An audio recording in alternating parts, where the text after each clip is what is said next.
This is the Build Right podcast, where business and construction come together.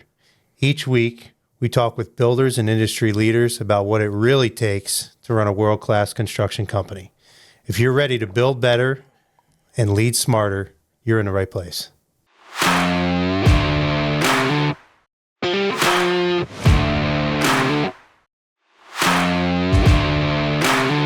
Welcome, everybody. I'm your host, Scott Raffensperger. With me today is Jon Matala. Say hi, John. What's going on, guys? Thanks for coming on, man. Appreciate it. Thanks for having me. I know it's on a whim, but this beautiful rainy Saturday in upstate New York. This weather's been horrible. You couldn't golf, so Yeah. What else you was gotta I do gonna something. do? Yeah. Go back to work. Yeah. So give everybody a little background about yourself. What do you do? How'd you start? So by trade, I'm a wood framer. Started young with my father. He owned a business, since the mid '80s, framing houses for some local guys who are still in the business today. Got introduced real young. Thought I was going to go to college to be an architect.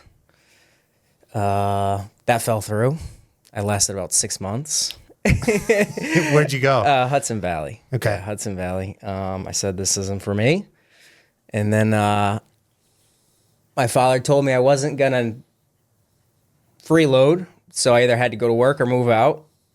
And I had like $500 to my name. So, I decided to go to work. Yeah. Yeah. Was anybody in your family in construction? Oh, yeah. My father, two of his brothers, on my mom's side, one of my uncles, one of her brother-in-law. So there's like a wide variety of different trades that are in my family. What kind of framing do you focus on? Are you doing? Right now or in the past? Well, what did you start out as, and where are you now? Started with, track homes. That kind of laid the foundation for what I knew. So track homes are? Your 1,600 to 2,400 square foot, 3-bed, 4-bed, 2.5, 3.5 bath. In developments? Yeah, it's little small subdivisions. I kind of, how you say, after I learned how to build the track homes, I was leading crew for my father. I worked for my father till I was 24 or 25. I can't remember. Anyway, I kind of got bored because I was leading a crew for him. I was messing stuff up in the beginning, left and right. Don't get me wrong. But, my early mid-20s, I was like, this is just kind of, it was so repetitious. And I was like, oh, man, like the brain turned off at one point because it was just like, second nature. Mm-hmm. And then I got into the higher end, the custom home market. We built, a handful of houses on Lake George. I got really intrigued with like hand-cut roof framing. Like anything that came across my inbox that had a hand-cut roof, I was like drooling. I wanted to build it. I didn't care, It was more of like an ego thing than it was like at this point, I didn't even care about the money. I wanted to pay my guys and my bills, but I just wanted like a challenge. Mm-hmm. And then I had like that stage for a few years, and then I was like, forget this. Like now not that it became easy, but I was like, okay, I know I can do it. Like what's next? You're growing. Yeah. Like what's next? Mm-hmm. Like what's the next challenge? And then we stepped into the multifamily realm. Mm-hmm. And that's definitely our target market now. Do you do any residential still? Or? We do. I have some good clients that, when I started my business in 2018, I don't know if I can use other people's names on here. You can, yeah. Okay, yeah. The Amador family, the Marinis, Bordeaux Builders, like those are my main clients. The Amadors are really like my backbone as I started. So like I don't do a ton of home construction anymore, but when those guys call, like, hey, I need your help. Or, I need a couple things done. Can you help me out? Yeah, of course. Mm-hmm. What was some of your biggest challenges starting out? Help. Yeah. Help, cash flow. Yeah. How did you handle them? Oh, cash flow. That was in the beginning. Oh man, I was Working eating 7 days a eating week. cheese sandwiches from Stewart's, man. It was a long haul. The cash flow issue, that's a whole story that, that's from when I started to now, that's a whole story. We got time. But We got really, time. so if we're just talking early on though, it was just, hustling, man. I was, being a young business owner, first off, a lot of your clients, their supervisors, they don't take you seriously. So that in itself was a battle.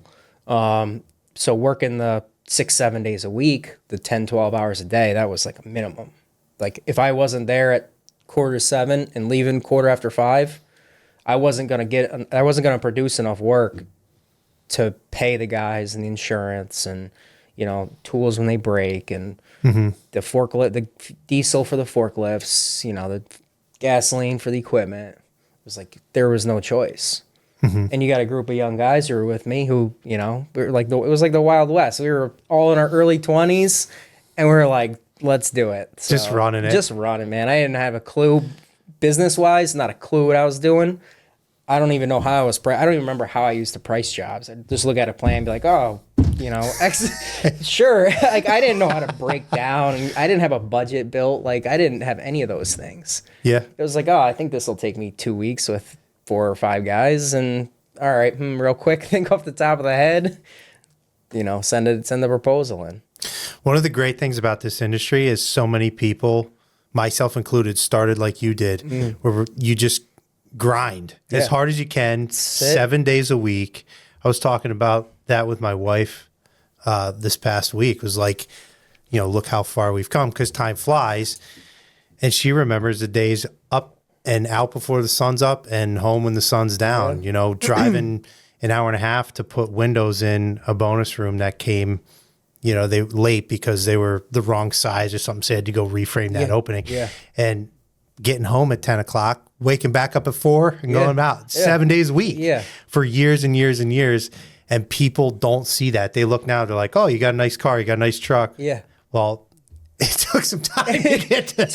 It takes a long time. I've been solely in the wood framing industry now. This is my 15th year. From when I started full time. Yeah, you had the high school, middle school stuff, but did I learn some then? Yeah, sure. But I've been putting the 50, 60, 70 hour weeks in for 15 years now. Yeah. It's not an overnight success. What's your day-to-day now? My day-to-day now. And don't say golf. No. Not yet. I'm waking up, not as early as I used to. I'm probably out of the bed a little bit before 7 now. Kind of try to take my time a little more to compose my head is just going. So I try to decompress a little in the morning, take a shower, put my clothes on, kind of think about my day as I'm driving into work. I'm usually there before everybody, at the office before everyone. Some days not. But really, first thing, checking my emails. My guys are usually calling me, by 8 o'clock or so. Bidding a lot of work. I got a guy who orchestrates all the work now. So that's been a huge, huge relief. We got an estimator now too. So I've really been, that's kind of been pushing that off to him. So really just the big fires are in my lap now. It's like, the stuff no one else can or wants to deal with, and financials, right. Financials. And I'm assuming focusing on growing, right? Yeah. Like what's the next step? It's kind of disappointing to say, like now when we sell a large job, like 2-3 years ago, I'd be jumping through the ceiling, but now it's like, okay, contract signed, starting all the front end work. But already now my first thought is what's next? Like, okay, great. Like pass this over to the ops guys. But now I got to look ahead another 8-12 months. and make sure that it's just like a huge fire that's burning that you just got to feed all the time. Yeah. Once you get a grip on the numbers, Yes. When you didn't know what you're doing, and I was the same way, like I have no idea what's going on. It was always that question in your mind of how much am I going to make on this? I'm going to try and make as much as I can on this project. You had no clue what you were really So it was exciting. Yeah. But now that you know what you're looking at and you're like, okay, this is my projection. Yes. You're almost like, all right, dang it. I'm a super grateful guy, but it's not so much that I'm disappointed in the figures. Like I'm super happy anytime we turn a profit because, I have a great team of guys who have, majority of them have been with me a very long time. So the fact that I get to, take care of all these people, that's like, I'm kind of that person who likes, I enjoy doing that kind of stuff. Mm-hmm. But at the end of the day, in order to keep the ball rolling, I gotta be, like I said, at a minimum, probably 8 months ahead of everybody. Mm-hmm. So you're spending more time in the office now than the field, would you say? Or? 98% of my time is in the office. Are you still meeting with clients? All the time. Yeah. Clients, vendors, suppliers, subcontractors. All the time. So how are you guys structured? If you're at the top, what do you... So there's obviously myself. Me and my estimator are kind of the guys who are trying to stay ahead of the work, making sure the work is there. And then I have my production manager, Joe. He's been with me since me and my dad. He worked for my dad back, since 2011 or 2012. I think 2012. So he's been with me 13 years. He's, one of the best carpenters that I've ever worked next to. So he's like very like OCD. So he has to have things done a certain way, but he handles, he puts the crews in place. He assigns subcontractors. He keeps schedules. He's, keeping track of change orders. He's doing all that stuff.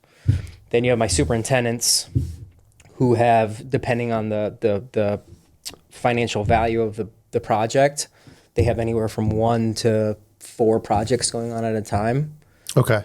So I have 3 superintendents. And then I have... Do they wear tool belts? They do not wear tool belts. Okay. No, they're non-working supers.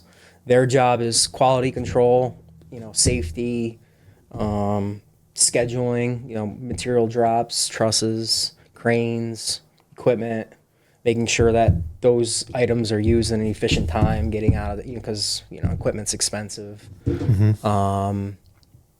And then you have my mother, who's my secretary. She does head of accounts payable. So she's doing all that, Sage 100 software. I don't even know how to freaking use that thing. But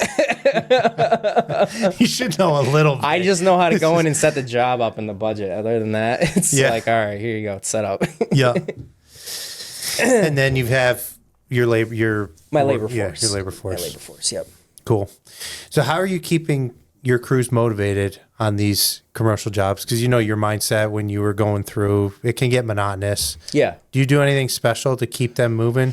So we subcontract all of our work. So those that the personnel that I just listed previously, that's my key personnel. Those guys, all my labor, my subs, it's really just making sure that when I budget these jobs, that the price I'm carrying for them, they're going to make money, because if they don't make money, they're not happy. And if they're not happy, they're not going to work for me. Mm-hmm. So we have anywhere from 10 to 16 active projects a week happening. Wow. Yeah. So just ensuring, I'm on a biweekly pay schedule with all of them, making sure that when they send their invoice in and I have the finances to pay them, because if I don't pay them on that second week, this hasn't happened in a long time, thankfully, but they'd give it maybe another week, and after that, they're just going to walk. because, they're not making tons of money. They're making money, they're small business owners, but just like you and I were in the beginning, that was one reason why I stuck with the Amadors and the Marinis, because they pay like clockwork. And it helped me, I wasn't making a ton of money, but it was the wow, I can breathe because I know I'm going to get the check with whatever I got. Or you put out an invoice for 10 grand. They're not sending you 2,500. They're sending you the 10 grand. So just making sure that they're paid, man, making sure their guys are happy. They're super grateful that my superintendents, my on-site guys, they're all framers of, a decade plus. So they're valuable assets to them in the field, because it's like, I've been on projects where my superintendent from a client doesn't know they're they don't know anything about wood framing. So it's like asking a question and they're like, oh, I got to go to the architect and then my PM, and it's like 4 days before you get an answer. Like, at least with my guys on site, they've been in the trade for a long time. So they've seen a lot of these issues. So they can typically diagnose the issue and have a solution within, I don't want to say the same day, but maybe the next day, or even a few hours if it's something that we ran into a bunch of times. Right. So those guys being on site are really valuable to them, and they appreciate the help. Yeah. I'm sure that's a huge difference maker for sure. Oh, it is. It's like throwing a sub out to the wolves. I don't want them to roll over out there and get lost, because if they do, then what does that do for us? We're SOL, Yeah. If they don't do well, we don't do well. So I'm a big advocate for making sure that they're taken care of. Having so many projects going on at once, anywhere from a dozen to 16, what systems have you put in place to make sure they go smoothly? So it's really just... We're digging deep here, dude. It's really, the front end of everything that kind of makes or breaks the project. It's making sure, and that's partially my job, partially my estimators, and partially Joe, my production managers, is to make sure when we sign up a project, the moment we have a contract, we have a pretty generic list of like all this product data that we need. So whether it be tub bases, shower bases, window cut sheets, door cut sheets, kitchen layouts, kitchen fire extinguisher boxes, there's just a pretty broad list that's the first thing we shoot out to our client. Hey, we need all this info. That way we can compile everything and we start marking drawings up. Getting ahead of, all of our delegated designs like trusses and stairs, doing plan reviews well before the project starts, page turns. It's really just getting ahead of all the issues and everybody knows no project goes perfect. But if you can knock out 8 out of 10 things just by simply spending, 20, 30 hours in the plans, when you get there, it's a lot smoother than if you have 10 problems. It's a lot smoother to have 2 problems than 10, And doing some research on you and talking to some people around here that know you before the show, you are now providing material, right? Yeah, for projects? I sell a lot of material. Yeah. A lot of material. So that's like a whole different ballgame. Ball game, yeah. I'm pushing more now to only do furnish and install projects, because I'm sure you ran into the same thing. When you run out of material of something you need that you're in the middle of, I was never the best when I was in the field looking ahead of my material. That was definitely a flaw of mine. I definitely should have been looking, much further ahead. Yeah, well, you were doing a couple other things at the same time. So I'm like, you lose a half a day on you're building walls and you're out of studs. What do? What else can you do? Not much. So I don't want to ever, my overhead cost right now is so much money that if a half a day of work is on one crew with 10 crews, that's, still, pretty substantial amount of money that I'm just throwing away. So if I can control all the product that I'm using, I can't go back to my client and point the finger and say, hey, you cost me a day and a half of general conditions. And then it gets into that, that battle. I don't want to do that because I also am an advocate for my client. I want their job to go well, because if their job goes well, I always get paid. We drive the bus majority of the time. And you're in control of your own destiny. Exactly. Yeah. I'm in total control. So, and me, my guys. So it's just a smoother process. It's just easier for everybody. And then you don't have to worry about the clients complaining when you have, oh, I need another, bunk of studs. Well, what you do with the other ones? You waste them, you cut them. You don't got to deal with any of that. Then it puts a fire under my guys too. Like, listen, I know that my estimates, they're not perfect, but they're within, 2, 3, 4% every single time. So if something goes wrong, you have my estimator prints you out a takeoff of what every single item of that, this 200 pieces of this, the plan page and the location of it is right next to it. And, lists will be 10 pages long sometimes. So there's no excuse to why there was a misused item. And then you can cost account. Yes, exactly. A little bit tighter to get into it with your guys, and they're more involved in the project, I'd assume. Oh, right? yeah. Oh, yeah. Like, they care about making sure that the returns go back, because they're all on a profit sharing structure for their bonus structure. So whatever we clear at the end of the job, they get X% of that. So if there's $10,000 in extra material sitting there, better make sure it goes back, because that helps you get more money when I get my retainer and I get to pay you your bonus when we close the job out. Do you work all of your supers off of all my structure? supers, my estimator, and my production manager, all of them. Yeah, that's pretty smart today. I mean, hiring is obviously one of the toughest things today to deal with from a business standpoint. Yeah. Have you had to hire new guys recently? Did you? Yeah, my estimator is new. He's worked for me in the past when, he's a carpenter as well by trade, a framer. He's got a decade plus of experience. So I just hired him last August. Really since then, not too many. No, nobody else. I am looking for an assistant project manager now. I'm trying to put together it's hard being a business owner and never being like in business before, like in that side of things, and trying to like in my head, like, okay, I know I need some help, but what is the help that I need? So I'm trying to like put on paper, like, okay, what am I struggling with? So hopefully I'll have that done this week and I can post something somewhere, but that's my next plan right now. Do you ever worry when you're creating a new position like that? Like, how is it going to justify itself? You know what I mean? How is that person going to justify their pay? Where is that extra money going to come from? Is it going to allow us to chase X amount of more work? Right now, the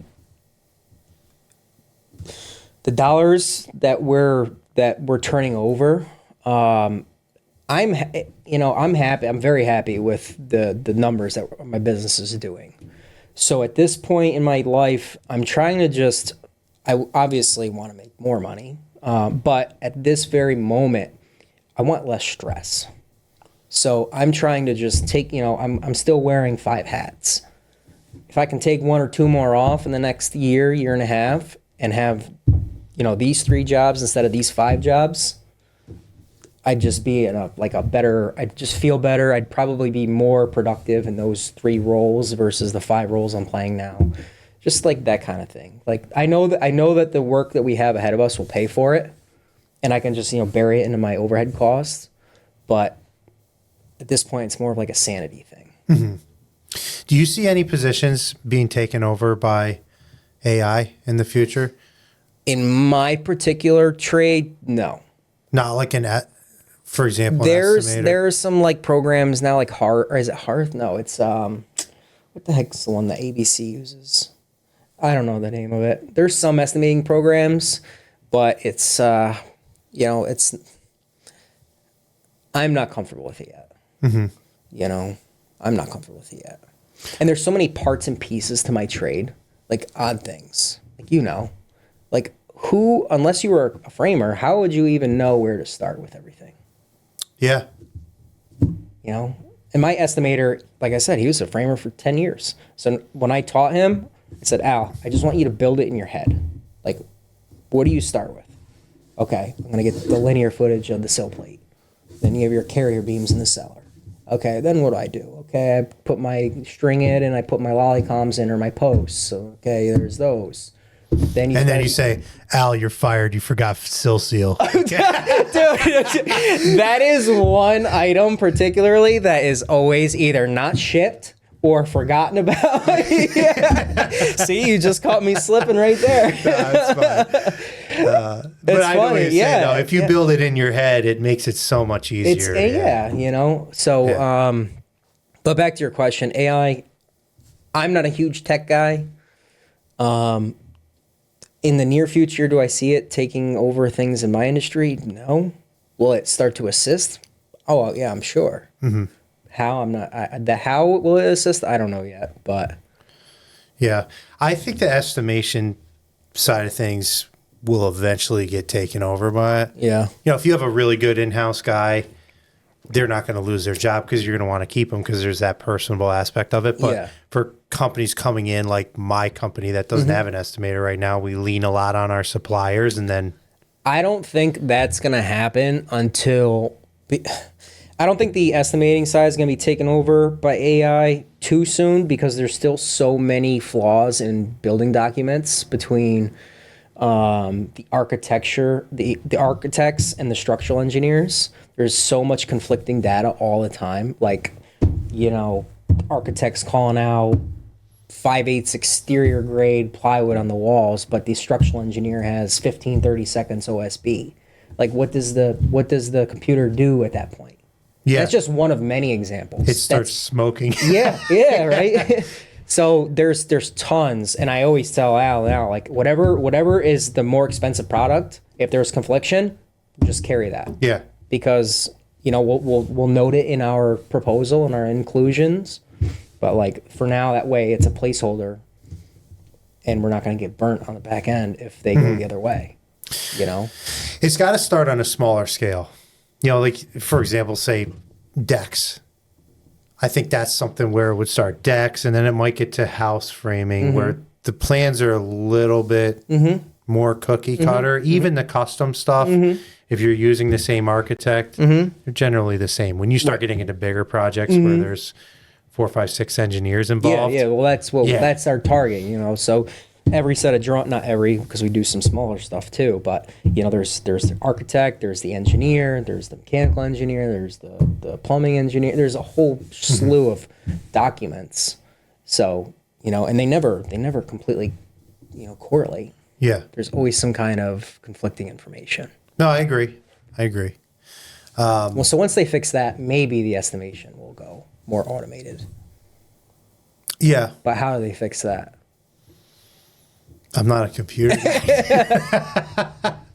Right. I agree. So as you've been growing, what's one leadership quality that you've learned that's most important? Accountability. And no matter what happens, good, bad, at the end of the day, ultimately it's going to be my fault because I put the people in the position to make that decision or whatever the case may be. Now, naturally, I'll hold the ultimate responsibility. That's not a problem for me. My team, same thing.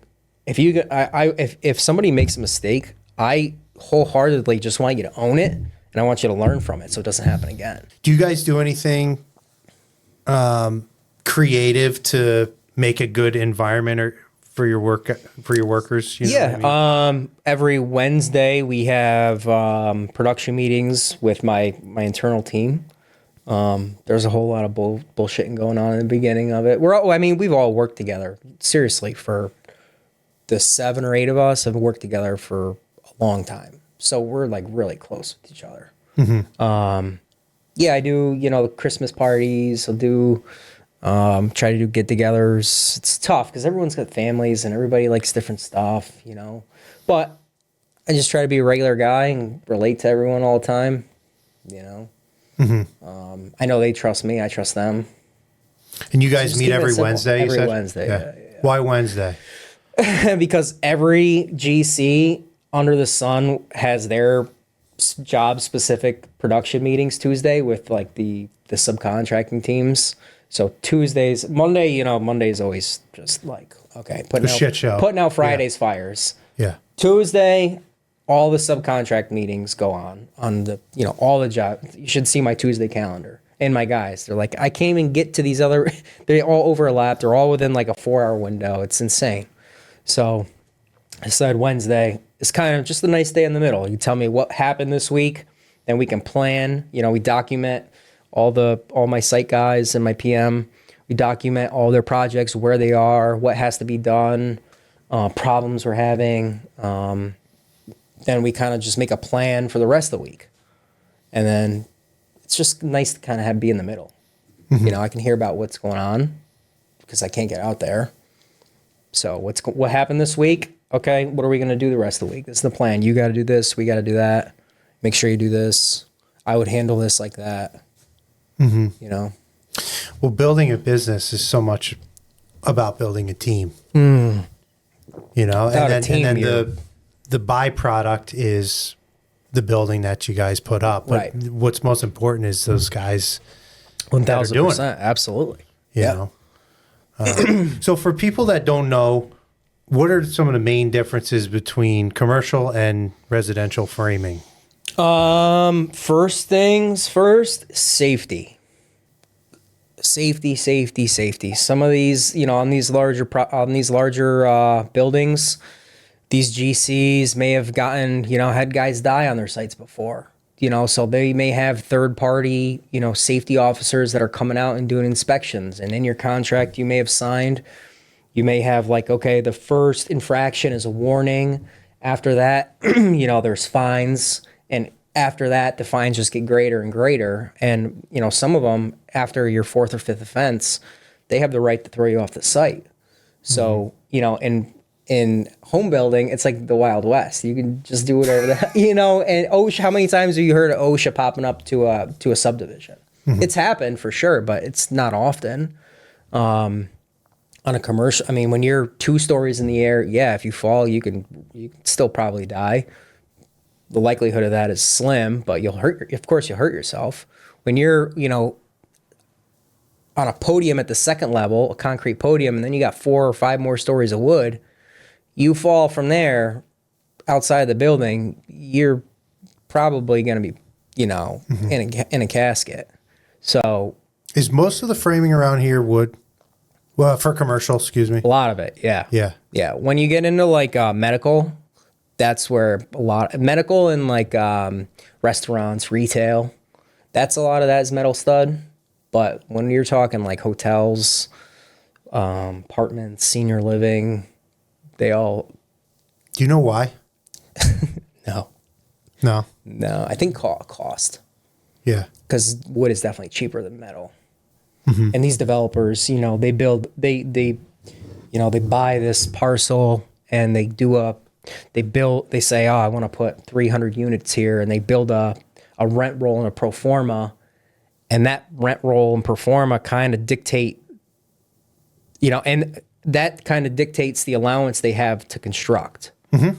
Absolutely. You know what I mean? Yeah. So they have, it's not easy being on that side. They have to kind of make all these predictions, and then they have to make a budget and then kind of really do their best to stay that budget, or the project with the interest, it doesn't make sense to even do. They're better off keeping their tens of millions of dollars in their pocket because they just lost X millions. It's like, It's tricky. Is all your work in New York State, or do you guys go out of state? We have a project right now that we're doing in Worcester, Massachusetts that we're wrapping up. That was 142 units. We're doing the framing and the exterior siding on that. We're wrapping up the siding now. And then I have a project coming in Bloomfield, Connecticut. That's like, I want to say 190 something units. Oh, wow. Yeah. Big one. Yeah. Big one. So back to the safety. Does that affect your production? Absolutely. Does it make you slower, do you think? Absolutely. Yeah. Yeah. There's,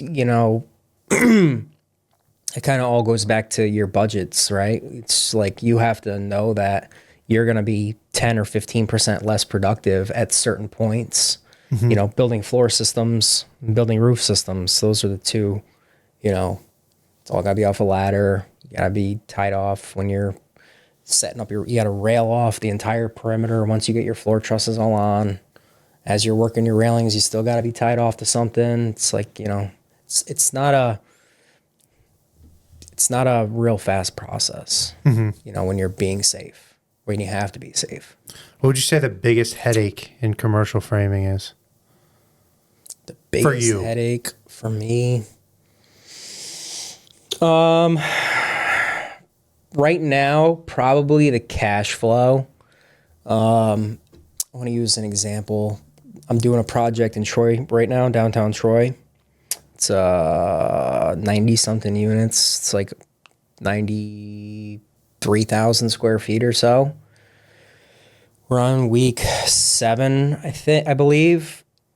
We're on the last floor, framing the 4th floor walls. We're going to set the roof next week. And I billed the 31st of March for just a small amount of material that was just delivered that day. I'm going to be 90% complete with that project before I get 1 penny for my labor. It's so difficult. And you're talking that subcontract was like $440,000 to my sub. So back to just shelling out. Yeah. And you can't stop. And that's just one project. So if you don't get paid, you can't stop working because that screws up your whole timeline, your whole schedule, and all the projects after that too. Yes, correct. That's tough, dude. That's really tough. Yeah. How do you handle that with lines of credit? Lines of credit. There's nothing. I mean, they're on an AIA payment from the bank through the client. So you bill on the 20th of the month, projected through the end of the month, and you get paid roughly 4 to 6 weeks after that. Mm-hmm. So because I started on the 31st of March and had material dropped, I didn't have any labor done because we just started at the end of the month. I couldn't bill until April 20th for all the work that we had done and the additional material.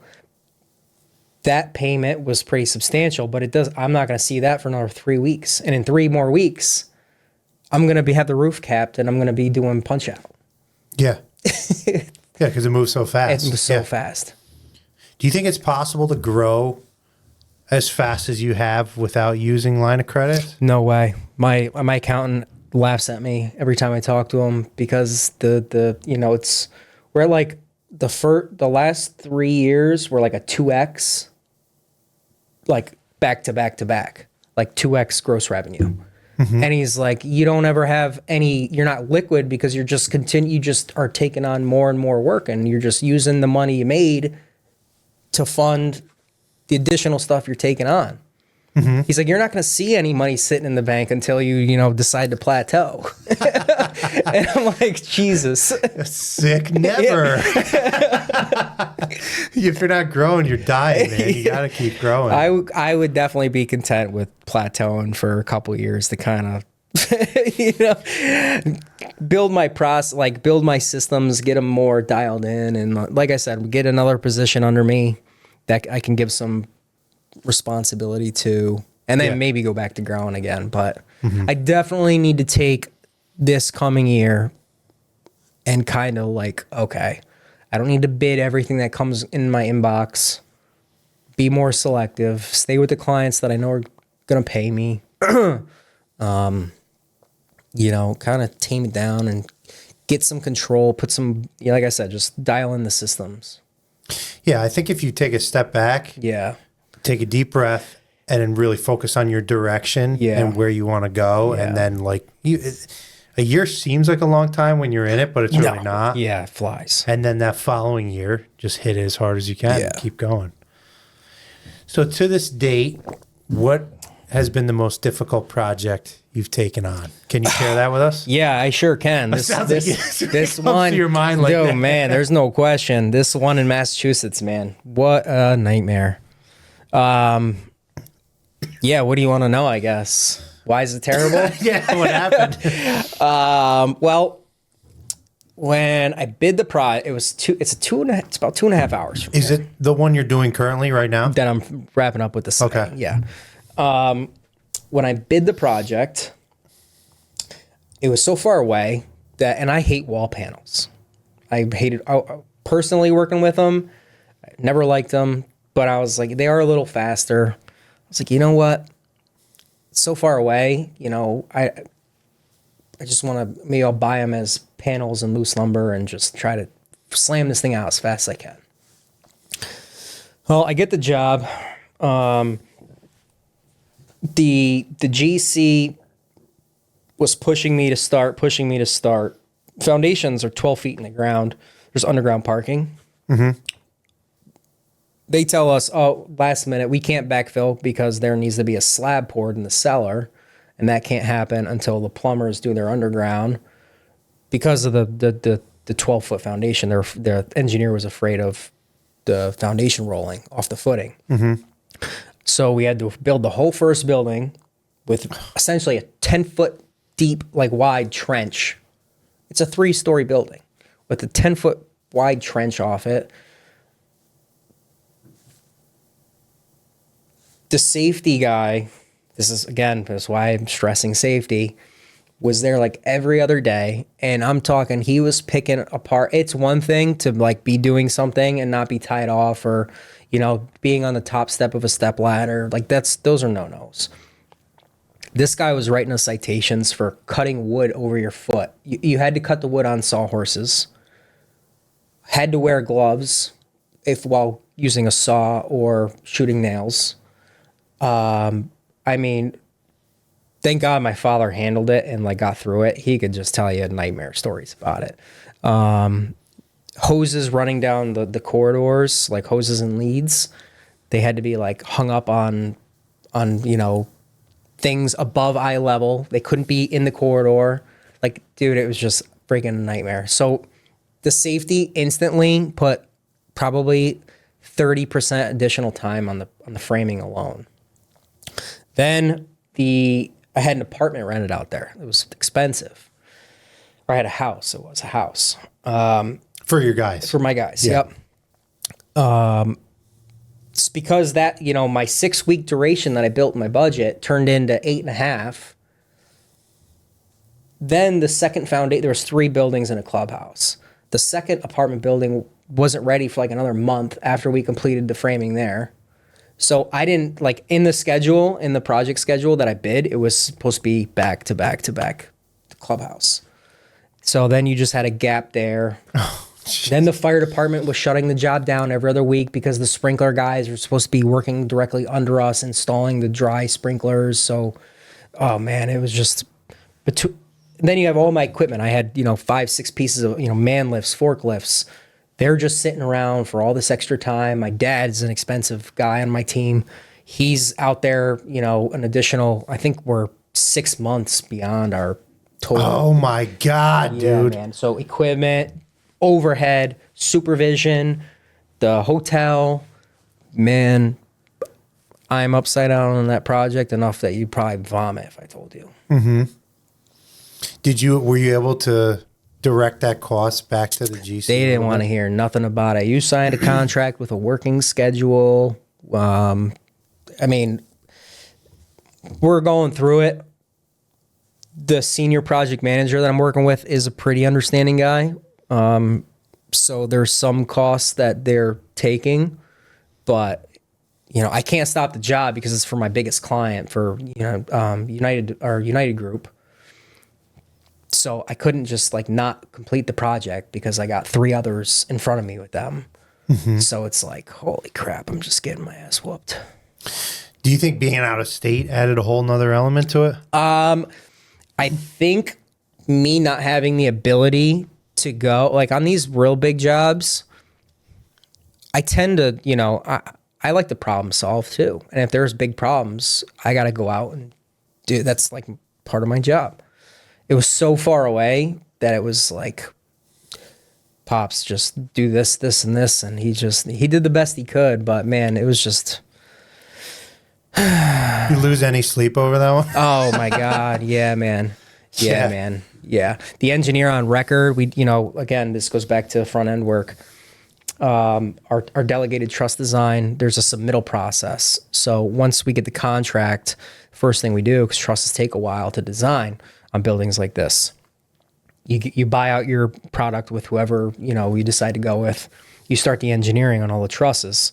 So it'll be, the first floor, second floor, third floor trusses and the roof trusses. Compile all the documents, the layouts, the lengths, the shop drawings, and you send them into the engineer and architect team.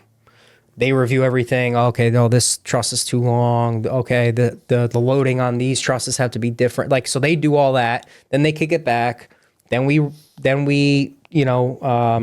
we make our changes. Then we'll kick it back again to them with the changes. Maybe they'll find a couple more things that they didn't catch on the first time. So it's like a back and forth, right? But their ultimate job is to review all those things. And then we put them in production. We build them as noted. This last debacle last week just popped out, right? The first building's been framed for a year. Okay, we're siding it right now, finishing the siding. They're just now putting on the rooftop units, the condenser units, and the ERV. And red flag gets thrown. The loading on these trusses can't handle these units because of this concentrated load requirement. And we're like, whoa, pump the brakes, because we went back and forth like 4 times with these submittals with engineering to make sure that they were engineered the way they needed to be. So now there's this whole nightmare, man. Nightmare. But we're through it, because now the engine, like me and my vendor were like, the whole point of the submittal process is for the engineer on record to catch this stuff. So if he didn't catch it, like, that's his sole job. That's just, negligence. And there's going to be a big can of worms open for me, my vendor, and you being the engineer, because that was your job. So oh my God. He had to go back. We got some corrections from my tech. The trusses that where these units landed, we can repair them. But the thing is, the ceiling's drywalled now. Like, they're doing finishes 3rd floor down. Oh God. So it's like, man, I got to repair 20 roof trusses with all of the, home runs down the corridors, with all the sprinkler systems installed, dude, it's like, man. So that's the most recent. That's the same job? Same job, dude. Oh, jeez. Yeah. Please, man. Like, you can't make it up. You can't make it up. How does that happen if those trusses are stamped? They're stamped by my tech. But at the end of the day, again, the engineer's job is to review all of those certificates, those trust certificates, to make sure, okay, at this location, I got to look at the layout. Okay, rooftop unit's going here. Oh, what's the snow load? What's the live load? The dead load? Like, that's his job, is to look at all that stuff and say, okay, no, these 10 trusses need to be, need to have this load requirement because this much weight is going to be placed here with the rooftop unit, et cetera, et cetera. And that never happened. Yeah. It's like unbelievable. Unbelievable. And it all falls on you right now. Well, they try to, but that's, this, I will always man up when I'm wrong. This was not, you can point the finger in 10 different directions. There's me, there's my vendor, there's the engineer, there's the GC, there's their project team. There's a whole, it doesn't, a year after the building is built and we're just finding this out. Like, it's never going away. I will take some blame, right? But me and my supplier are not the only ones who are going to go down with it. Yeah. Seems like this one is lingering. Yeah, bro. It's never ending. Do you think this is your number one worst customer, right? No, the G's. So my best client, they're a developer. They hired the GC. So I'm working for the GC that they hired. Do you think it's the last one for that guy? For this GC?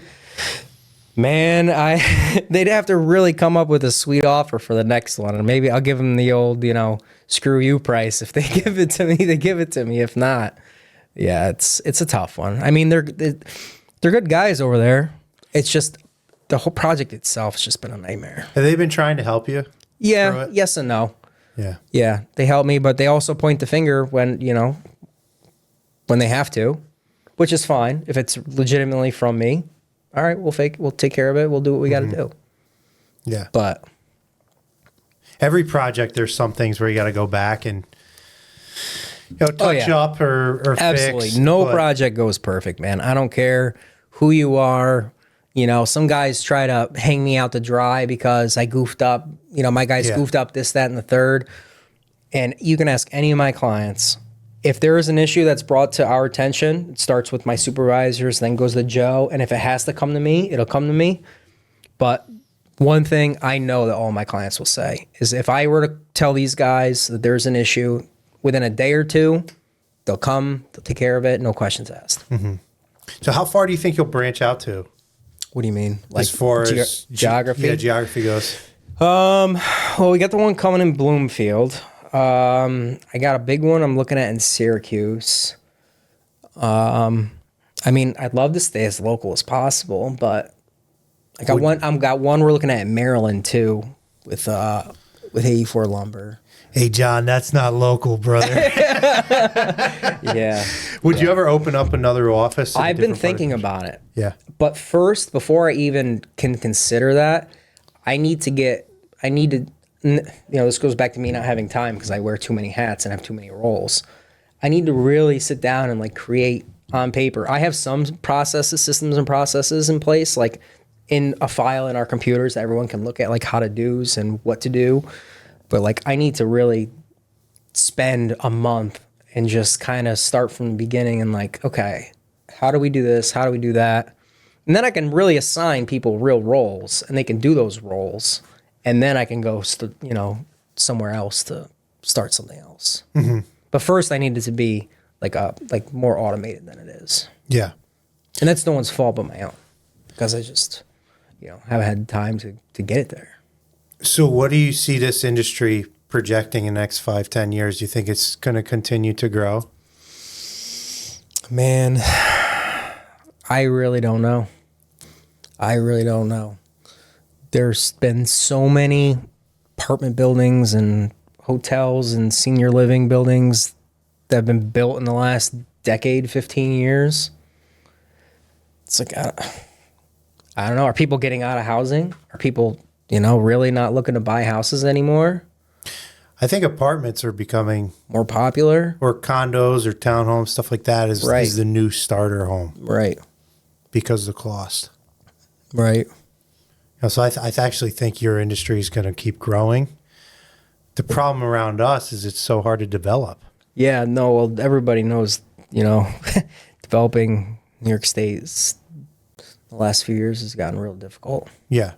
Well, what if everything goes as planned? What's your 5 to 10 year outlook? Do you have a business strategy plan? Definitely. Right now, the business we're in is definitely lucrative, but it's very stressful. It's very fast. There's no, sitting on your thumb for a day because in one day's time, there could be 15 things that happened that aren't good. So it's very fast paced. The work goes so fast. People are like, oh, framing a building or framing my house is going to take a long time. Framing is fast. Yeah. It's fast. But ultimately, I want to be a developer. I want to own apartment units. I want to do the construction myself. So first I gotta get the money in the bank so I can buy, a decent parcel. Mm-hmm. And then, that's the first goal. Start with one. Yeah. Something like 10 or 20 units, maybe, mm-hmm. Learn, get my feet wet. I'm doing a duplex that I'm going to hold on to in Glenville that we're just waiting on the permit now. So that'll be my second income property. I just sold my first one, actually. Just closed on it last week. Congrats. So, yes and no. Yeah. I kind of used it. It was an Airbnb. Did great, though. It was really good. But where was it? Mayfield. Sacandaga. Oh, right on Sacandaga? Yeah. Cool. So that actually did great over the winter.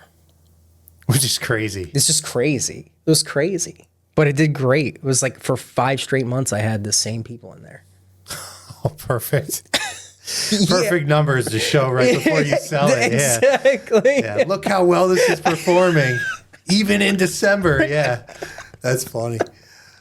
It's hilarious. It's true. I kind of felt bad. People look at, Oh, man. So you want to get into developing locally, or you going to stay around here, or what's Man, that's a struggle I'm having. I used to love the cold, man, when I was outside working, like the fall and the spring. The winter even was like, I loved it. Summer, I would be a dog. But now that I'm not out there no more, it's like, man, I want nothing to do with the cold. Yeah. Nothing. Like, I can't stand it. I want to be outside. Yeah. I can't go outside in the middle of winter. What am I going to do? I snowboard. I like to do that, but...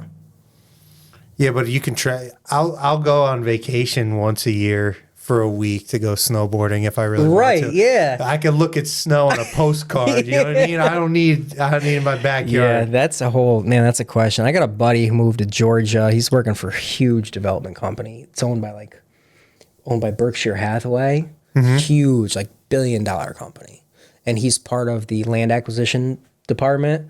And he's like, man, we got 30,000 parcels that we're developing on top of they're building 3,000 homes a year on top of the thousands of units of apartments they build as well a year. It's like, man, It's crazy. it's crazy. My architect lives in some podunk town in North Carolina. It's near the coast. He told me they just put in approvals for 5,000 new homes. Yeah. And that's the norm in the South, dude. I said, Bill, there haven't been 5,000 homes in the Capital District in the past 30 years. Combined. What are you talking about, dude? It's real, man. Like, he shows me all the plot plans, all their their design, all their how you say, their proposed designs and subdivisions, and man, they're across they're getting 3 parcels per acre. They're like breaking these things down into. Yeah. So 1,000 acres they're buying up like this, and it takes them. They're getting them approved in like a year and a half's time. Yeah. Then another year to do infrastructure, and then it's like insane. I love this area. I love the people. I love it too. My brother, he lives in South Carolina now, and he said this to me the other day. I saw him last week because I was down in Delaware with family, and he said, I drove through, he's been out here for 15 years. He goes, I drove through Albany last time I was up. He goes, it looks the same it did 30 years ago, 15 years ago. I'm like, I never thought of that. But this area, they don't want development. There's no new buildings. They try and try and try in that downtown area in Albany, but it hasn't really seemed to gain any traction, which is upsetting, And I don't know why. I'm not sure, man. I think Saratoga's done a great job. Schenectady's trying really hard. They're doing a great job, but Albany cannot get it out together. its own way. Yeah, yeah. Even Troy's came a long way in the last 5-6 years. Yeah. Are they still pushing? Who's that? Troy. Oh yeah, they got that new mayor in. What's her name? Pamela, I think. She's all about revitalization, new development. So I got a buddy who's he owns I think around 100 units in Troy. He does the Burr, the buy, rehab, refi, but he's got a lot of units, so he's in tight with the politics in Troy. Yeah. Yeah. Do you see any of the green movement coming into the commercial world? Yeah. The new R values and the walls, and we're doing a lot of that polyiso zip sheething, to get Can the you extra. explain what that is? So essentially, traditionally, your OSB is just applied directly to your wall, to your exterior walls. Now, if they need the extra inch or inch and a half of polyiso insulation, Huberwood makes the zip wall with the polyiso glued to the back of the OSB. So, it's still the same process, but there's an extra, you got the polyiso insulation for a continuous barrier. So is it heavier? It's heavier, super expensive, instead of, $16 for a sheet of 1/2 inch OSB, it's $63. So that's really the main difference you're seeing is in the R values? Yeah. I mean, we don't get too involved in the thermal protection and insulation stuff, but that's really the only thing I see. Yeah. So we're coming to a close here, dude. We're about at time. If you had one piece of advice to give to somebody getting into the framing industry, besides run, That's exactly right. what would it be? I think it's definitely a young man's game.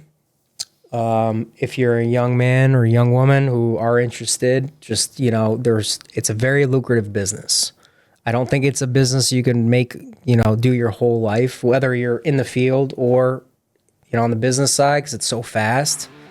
But if you just put your head down, man, and get through the first 2-3 years of the nightmare, like, you can come out on the other side and make some real money. Yeah. So how do people get a hold of you guys? What's the name of your company? Matala Builders and Son Inc. Offices in Boston Lake. We have a website, matalabuilders.com. We're on all social medias, Instagram, Facebook, TikTok. So check us out. Awesome. Well, thanks, John. I appreciate you coming on. Thanks for having me. And if you guys need any framing done, give John a holler. My name is Scott Raffensperger. I'm your host. Thanks for listening. If you're liking what you're hearing, make sure to subscribe. Check us out on YouTube, Spotify, Apple Podcasts, all your major providers. Thanks again. See you next time.